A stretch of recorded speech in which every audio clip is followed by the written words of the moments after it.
Blink, The Power of Thinking Without Thinking is a non-fiction book written by Malcolm Gladwell and published in 2005. The book explores the concept of thin slicing, which is the idea that humans are able to make accurate snap judgments and decisions based on very little information. Gladwell argues that this ability is a result of our brain's powerful and often unconscious ability to process information quickly and efficiently, and that it can be both incredibly useful and potentially dangerous. He examines a variety of case studies and examples to illustrate this concept, including instances of expert judgment in fields such as music, art, and medicine, as well as instances of snap judgments leading to prejudice and discrimination. Throughout the book, Gladwell emphasizes the importance of paying attention to our intuition and instincts, while also being aware of the potential pitfalls of relying too heavily on snap judgments. He encourages readers to think critically about their own thought processes, and to strive for a balance between careful analysis and trusting their gut instincts. Overall, Blink is a thought-provoking and engaging exploration of the power of the human mind, and how our ability to make quick judgments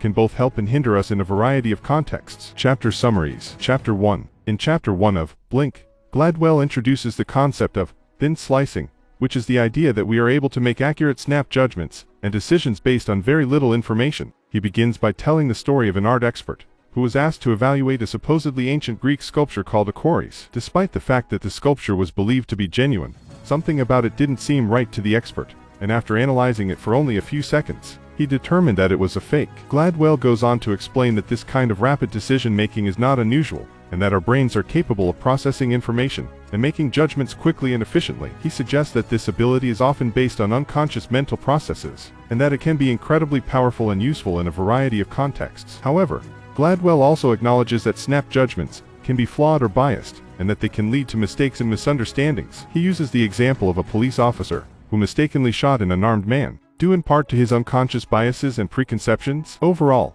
Chapter 1 sets the stage for the rest of the book by introducing the concept of thin slicing and exploring both its potential benefits and risks. Gladwell suggests that our ability to make quick judgments can be a powerful tool, but that we must also be aware of its limitations and pitfalls. Chapter 2. Chapter 2 of Blink is titled, The Theory of Thin Slices, How a Little Bit of Knowledge Goes a Long Way. In this chapter, Gladwell further explores the concept of thin slicing, and argues that it can be an incredibly powerful tool in a variety of contexts. He begins by describing a study in which participants were shown brief video clips of a professor teaching a class. The participants were then asked to rate the professor's effectiveness based on those brief clips. Remarkably, their ratings correlated very closely with the evaluations of students who had actually taken the professor's class for an entire semester. Gladwell goes on to explain that this kind of thin slicing is not limited to evaluations of people, but can also be used to make judgments about a wide variety of subjects, including art, music, and even the stock market. He suggests that our ability to thin slice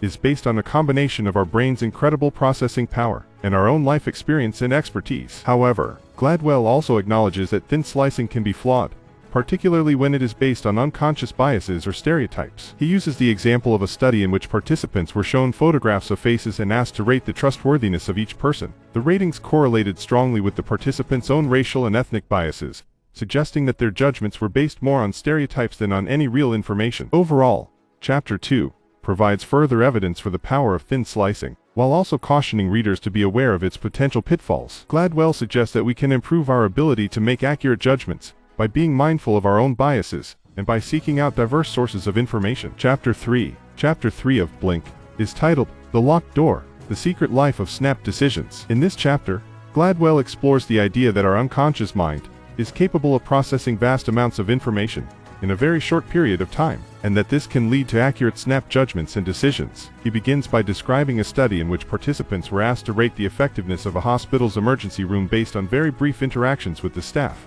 Remarkably, the participants' ratings correlated very closely with the actual performance of the hospital over the course of a year. Gladwell goes on to explain that our ability to make snap judgments is based on a combination of experience, expertise, and intuition. He suggests that our unconscious mind is constantly processing information and looking for patterns, and that it can sometimes make connections and draw conclusions that our conscious mind is not even aware of. However, Gladwell also acknowledges that snap judgments can be flawed, particularly when they are based on incomplete or misleading information. He uses the example of an experiment in which participants were shown two photographs of a person and asked to rate their attractiveness. In some cases, the two photographs were actually of the same person, but with slightly different features. Remarkably, the participants' ratings varied widely depending on which photograph they saw first, suggesting that their snap judgments were heavily influenced by factors beyond their control. Overall, Chapter 3 provides further evidence for the power of snap judgments, while also cautioning readers to be aware of the limitations of these judgments. Gladwell suggests that we can improve our ability to make accurate snap judgments by honing our expertise and intuition,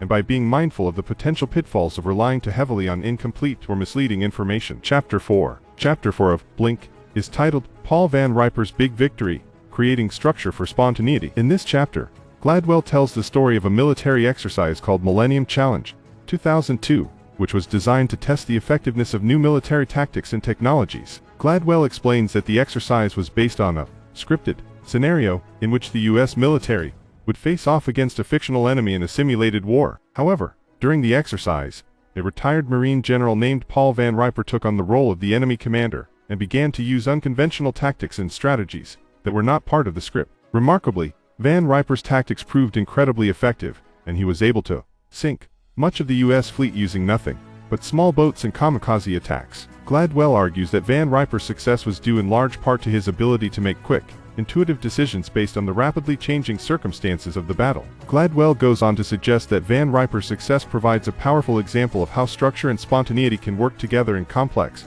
dynamic situations. He argues that too much structure can be a hindrance in situations where rapid, intuitive decision-making is necessary, but that too little structure can lead to chaos and confusion. Overall, Chapter 4 provides an intriguing case study of how rapid decision-making can be effective in high-pressure situations, and how this kind of decision-making can be facilitated by a balance of structure and spontaneity. Chapter 5 of Blink is titled Kenna's Dilemma, the Right and Wrong Way to Ask People What They Want. In this chapter, Gladwell explores the idea that people's conscious preferences and desires may not always match their unconscious preferences and desires. Gladwell begins by describing a musician named Kenna, who struggled to gain mainstream success despite critical acclaim and a devoted fan base. Kenna's record label brought in a team of marketing consultants to help figure out why he wasn't more successful, and the consultants suggested that Kenna's music was too eclectic and hard to categorize. However, when Kenna and his team conducted their own market research, they discovered that people actually responded very positively to the eclecticism and uniqueness of Kenna's music. This led Kenna to realize that people's conscious preferences may not always align with their unconscious preferences, and that traditional market research methods may not always be effective in identifying these unconscious preferences. Gladwell goes on to suggest that this phenomenon can have broader implications beyond just the music industry. He argues that many of our decisions and preferences are shaped by factors that we are not even aware of, including cultural norms, social pressures, and subconscious biases. Overall, Chapter 5 provides an intriguing look at the gap between our conscious and unconscious preferences, and how this gap can impact our decision-making in a variety of contexts. Gladwell suggests that by being more aware of our own biases and the influences that shape our preferences, we can make better decisions and lead more fulfilling lives. Chapter 6 of Blink is titled 7 Seconds in the Bronx, The Delicate Art of Mind Reading. In this chapter, Gladwell explores the phenomenon of thin slicing, which is the ability to make accurate judgments based on very limited information. Gladwell begins by describing an incident in which an unarmed African-American man named Amadou Diallo was shot and killed by 4 police officers in the Bronx. The officers claimed that they had perceived Diallo as a threat based on his behavior and appearance, but Gladwell suggests that their perceptions may have been influenced by subconscious biases and stereotypes. Gladwell goes on to explain that thin slicing can be an incredibly powerful tool for making accurate judgments in a variety of contexts, from job interviews to medical diagnoses. However, he cautions that thin slicing can also be influenced by subconscious biases and stereotypes, and that it is important to be aware of these biases in order to avoid making flawed judgments. Gladwell also explores the concept of mind reading, which is the ability to accurately perceive another person's thoughts and emotions based on their nonverbal cues. He cites research showing that people are often able to make accurate judgments about another person's emotional state within just a few seconds of observing their behavior. Overall, Chapter 6 provides a fascinating exploration of the power and limitations of thin slicing and mind reading. Gladwell suggests that by being more aware of our own biases and the potential influence of stereotypes, we can improve our ability to make accurate judgments and better understand the thoughts and emotions of those around us. Chapter 7 of Blink is titled The Warren Harding Error, Why We Fall for Tall, Dark, and Handsome Men. In this chapter, Gladwell explores the concept of thin slicing in the context of our perceptions of other people, particularly in terms of physical appearance. Gladwell begins by discussing the story of Warren Harding, a U.S. president who was widely regarded as one of the worst presidents in history. Gladwell argues that part of the reason for Harding's disastrous presidency was that he was elected based largely on his physical appearance and charismatic personality, rather than his qualifications or leadership skills. Gladwell goes on to explain that our perceptions of other people are often influenced by subconscious biases and stereotypes, which can lead us to make flawed judgments based on limited information. He cites research showing that people often make snap judgments about others based on their physical appearance, and that these judgments can have significant implications in a variety of contexts, from job interviews to criminal trials. However, Gladwell also notes that our perceptions of other people